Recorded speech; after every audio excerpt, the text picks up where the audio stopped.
हाय दोस्तों, कैसे हैं आप सब। और आज आपके लिए जो वीडियो लेकर आई हूँ वो है गुलदावरी के ऊपर। तो दोस्तों, जैसे कि आप ये मेरे फूल देख रहे होंगे, ये मल्टी फ्लोरा है। बहुत सारी इसमें वैरायटीज़ आती हैं, बहुत सारे कलर्स आते हैं, आपको बहुत प्यारा फूल देता है। और विंटर गार्डन में ये पहला फूल होता है जो हमारे विंटर गार्डन की स्टार्टिंग करता है, गेंदा। और आप इसको कह सकते हैं गुलदावरी को। तो दोस्तों, आज गुलदावरी के ऊपर डिटेल मेरा वीडियो है। अगर आप लास्ट तक बने रहेंगे तो काफ़ी सारा एक्सपीरियंस आपके साथ शेयर करूँगी। तो दोस्तों, जैसे कि आप जानते हैं, गुलदावरी बहुत ही प्यारा फूल है विंटर का। और ये नवंबर से स्टार्ट होता है खिलना, नवंबर एंड से, और आगे जाके ये जनवरी फरवरी तक हमारे साथ चलता है। तो जिस हिसाब से आपने इसकी सैपलिंग्स लगाई होंगी उस तरह से आजकल आपके यहाँ ये खिल रहा होगा या आने वाले टाइम पे खिलने वाला होगा। तो ये जो आप ऊपर देख रहे हैं ये है थाईलैंड वैरायटी, और इसकी दोस्तों मैंने लगाई थी सैपलिंग्स। तो छोटी छोटी जो रूटेड कटिंग्स जो हमें बाज़ार में मिलती हैं ये वो ही हैं। और कुछ इसकी जो प्रोपगेशन होती है हम पीछे जो हमारे पिछले साल के मदर प्लांट्स होते हैं उससे भी करते हैं। तो दोस्तों, ये मिड जुलाई से स्टार्टिंग हो जाती है। जैसे बारिशें पड़ती हैं तो तब से इसकी जो कटिंग्स हैं उसको हम कटिंग लगाने का काम करते हैं। मिड जुलाई से 1-2 बारिश के बाद कटिंग लगाई जाती है, और इसको आप सेकंड वीक ऑफ जुलाई तक लगा लें, जिससे कि आपके 15 से 20 दिनों में इसमें अच्छी सी रूट्स आ जाएंगी। और उसके बाद आप इसको ट्रांसप्लांट कर सकते हैं। तो जो 8 इंच का गमला होगा दोस्तों, वो उसमें आप एक कटिंग लगाइए, 10 इंच में 2, और अगर 12 इंच का है तो 3 कटिंग लगा सकते हैं।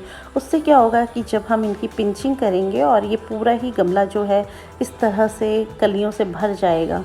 तो इसमें तो दोस्तों एक एक पेड़ है जो इतने अच्छे से, जिसमें कटिंग्स मेरी चल रही हैं, और एक ही प्लांट है। ये थाईलैंड वैरायटी है। इसकी पिंचिंग कर कर हमने इसको इतना बुशी बना दिया है।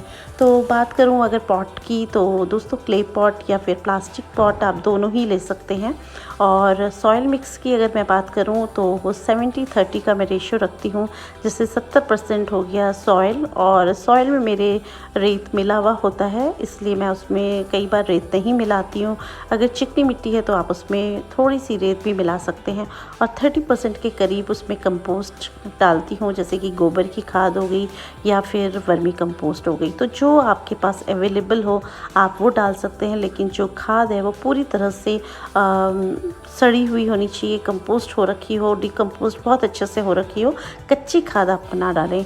और दोस्तों, अगर हम इसको जुलाई अगस्त में लगा रहे हैं तो कई बार क्या होता है कि जो खाद है, गोबर की खाद है, वो गीली मिलती है। तो आप गीली खाद का इसमें यूज़ ना करें, आप सूखी हुई खाद उसमें मिलाइए मिट्टी में, और इसका जो अच्छा सा सॉइल मिक्स बनाइए।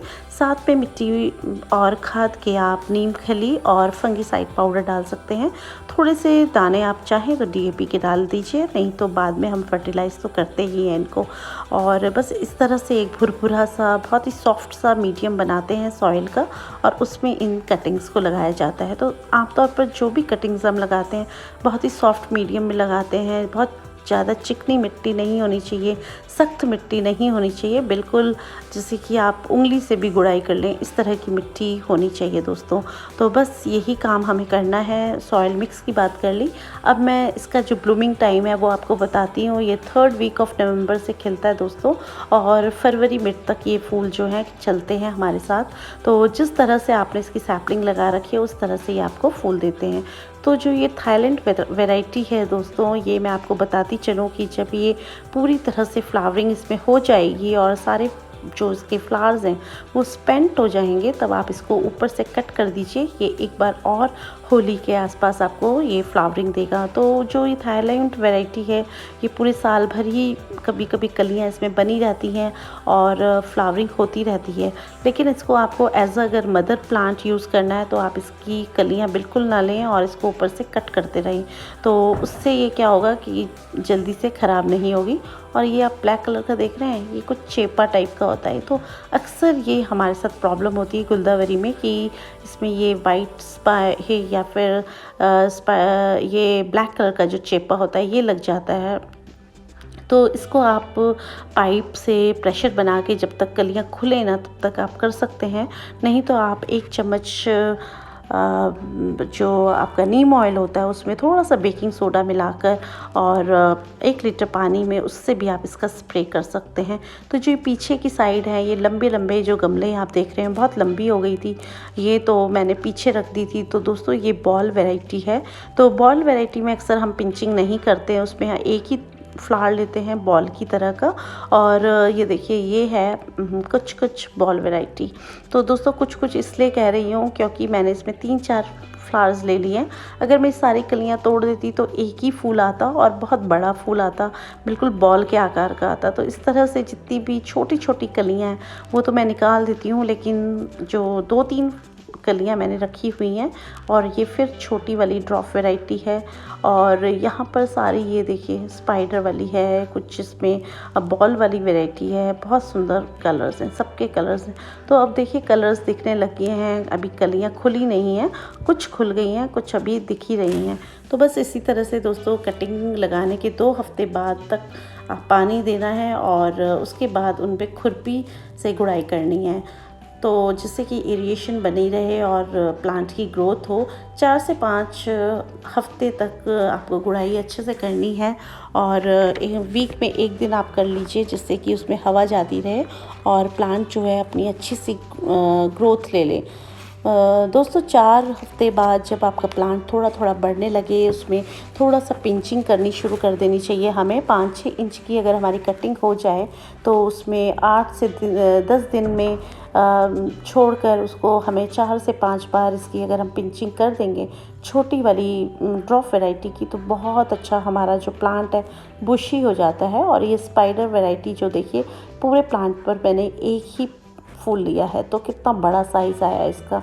तो दोस्तों अगर हम इस तरह से सिर्फ 2 फूल या 4 फूल लेंगे तो फूल जो हैं कम हो जाते हैं और फिर फूल के स्पेंट होते ही प्लांट जो है वो बिल्कुल बेकार हो जाता है। लेकिन अगर आपके पास थोड़े ज़्यादा फूल होते हैं तो आप स्पेंट फ्लावर्स निकालते रहिए और इसमें भी जो बहुत छोटी छोटी सी कलियां हैं उनको आप पिंच कर दीजिए, जिससे कि जो एक है वो हेल्दी रहे कली और बड़ा साइज़ आए उसके फूल का।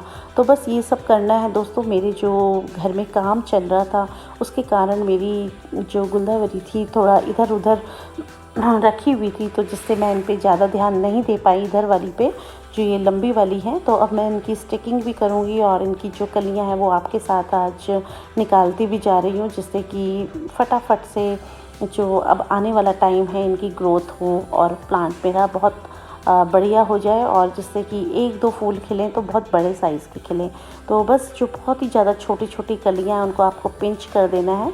और दोस्तों अक्टूबर एंड में जो इसमें बर्ड आ जाएं तो फिर इसकी जो बर्ड्स हैं वो आपको नहीं करनी है रिमूव, क्योंकि जो फूलों के खिलने का टाइम आ जाता है। लेकिन अगर आपकी सितंबर में या फिर अक्टूबर से पहले अगर इसकी कलियां आ जाएं तो आप उनको पिंच कर दीजिए, जिससे कि नवंबर दिसंबर में जो है इसका सबसे प्यारा फ्लावरिंग का टाइम होता है, क्योंकि तब फूल भी ज़्यादा देर तक चलते हैं, जल्दी स्पेंट नहीं होते धूप से, और जो इनका ब्लूमिंग टाइम है वो भी यही है। तो दोस्तों 15 नवंबर से पहले आप ब्लूम ना लीजिए, उसके बाद ही लीजिए। तो बडिंग से पहले दोस्तों लीव्स पर भी आपको अगर पानी का स्प्रे कर देंगे तो ये जो इसमें ब्लैक कलर के कीड़े हैं वो निकल जाएंगे। लेकिन अगर एक बार कलियां खिलने लग जाएं तो उन पर फिर पानी मत दीजिए, नहीं तो ये भारी होकर गिर जाएंगी या फूल टूटेंगे, और दूसरी बात है कि इन पर फिर फंगस भी लग सकती है। तो फूलों के ऊपर पानी आप बिल्कुल मत दीजिए। अगर आपकी कलियां खुली नहीं हैं तो फिर आप उस पर थोड़ा सा प्रेशर बनाकर ये वाइट वाले जो कीड़े हैं इनको निकाल सकते हैं। तो बस दोस्तों इसी तरह से थोड़ी सी टेकिंग केयर इसकी करनी है हमें अपने प्लांट की। तो आने वाला टाइम जो है बहुत प्यारा होगा। विंटर फ्लावरिंग स्टार्ट हो चुकी है जैसे कि आप देख रहे हैं। अब इनके साथ साथ मैं और फूलों की भी सैपलिंग्स लगा रही हूँ, उस पर भी एक वीडियो लेकर आऊँगी आपके लिए। और मुझे आशा है कि आपको मेरा जो ये आज का वीडियो है अच्छा लगा होगा। दोस्तों लिक्विड मैन्योरिंग की एक बार बात कर लूँ अगर, तो इसको आपको 3 हफ्ते बाद मैन्योरिंग कर लीजिए आप इसको। अगर आप 3-4 बार इसको दे देते हैं मैन्योर, लिक्विड मैन्योर, तो आपका जो प्लांट है बहुत ही प्यारा हो जाएगा और उसको जो उसमें कलियां हैं वो बहुत अच्छी आ जाएंगी। लिक्विड मैन्योर दोस्तों, सरसों की खली 1 किलो ले लीजिए, डीएपी के 50 ग्राम के करीब, और वर्मी कंपोस्ट या गोबर की खाद 1 किलो पानी में डालकर आप 10 दिन रख सकते हैं। और उसको फिर बाद में थोड़ा डंडे से हिलाते रहिए क्योंकि उसमें स्मेल आती है। और फिर 25% के करीब मैन्योर और 75% के करीब वाटर मिलाकर उसको डाइल्यूट कर लीजिए, और तब आप अपने प्लांट में बिल्कुल उसकी पतली सी टी बना कर दीजिए, तो बहुत सुंदर फूल खिलते हैं और बहुत ज़्यादा फूल खिलते हैं। और अगर आप ये सब नहीं करना चाहते तो आप बीच बीच में इसको थोड़ा सा 1 मुट्ठी के करीब खाद दे सकते हैं प्लांट में, या फिर आप इसमें थोड़ा सा 3-4 दाने 5 दाने डीएपी के भी डाल सकते हैं। तो बस उसको गुड़ाई कर दीजिए बहुत अच्छे से उसकी, जिससे कि आपका जो प्लांट है बहुत अच्छे से बुशी हो और फ्लावर का जो साइज़ है वो भी बड़ा हो। तो दोस्तों, आशा करती हूँ कि आपको मेरा वीडियो आज का अच्छा ही लगा होगा। अगर अच्छा लगे तो प्लीज़ लाइक कीजिए, और अगर आपने मेरे अभी तक चैनल को सब्सक्राइब नहीं किया है तो कर लीजिए। ओके फ्रेंड्स, फिर मिलते हैं किसी नई वीडियो में किसी नए टॉपिक के साथ। तब तक के लिए हैप्पी गार्डनिंग।